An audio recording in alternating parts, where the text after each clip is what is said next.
When you change the way you look at things, the things you look at change. Albert Einstein once observed that the most fundamental and major decision that you have to make in your life is this: do I live in a friendly or a hostile universe? Which is it? Is it a universe that is filled with hostility and anger and people wanting to hate each other and people wanting to kill each other? Is that what you see? Because when you see the world that way, that's exactly what you will create for yourself in your life. This is from great scientific minds. And the interesting thing is that this is not just a clever play on words, that when you change the way you look at things, the things you look at change. I'd like you to imagine the following scene.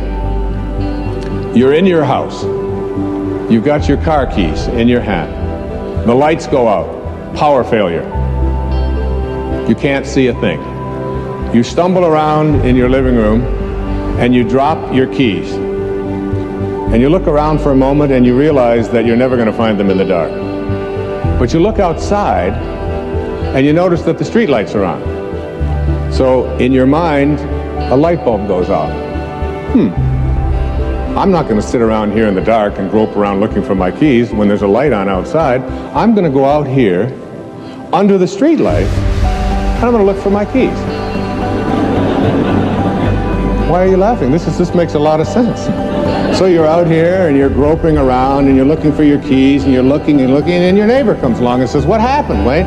"Well, I dropped my keys." "Oh, I'll help you look for them." And the two of us are now down here looking for our keys. And looking, finally he says to me, "Excuse me, but where did you drop your keys?" "Well, I dropped them in the house."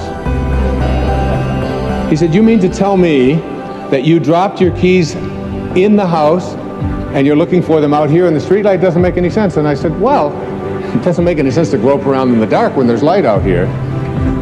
Now you laugh and you think how silly that is, but isn't that exactly what we do when we have a problem, a difficulty, a struggle that is located inside and we're looking for the solution outside, someplace outside of ourselves? It would be like going to the doctor and telling him all of your symptoms, and the doctor says, "Oh boy, you've got a lot of symptoms." And he starts writing out prescriptions. You need a prescription for this symptom, you need a prescription for that symptom, and finally he gets this 4 or 5, and you go to walk out, and you say, "Well, I'd like my prescriptions." He said, no, I'll give this one to your mother-in-law, and I'll give this one to your neighbor, and I'll give this one to your daughter, and I'll give this one to your father." I mean, you're the one with the struggles and with the difficulties. Expecting somebody else to change or something outside of you to get better in order for you to make your life work is something you have to really take a hard look at. It's in here.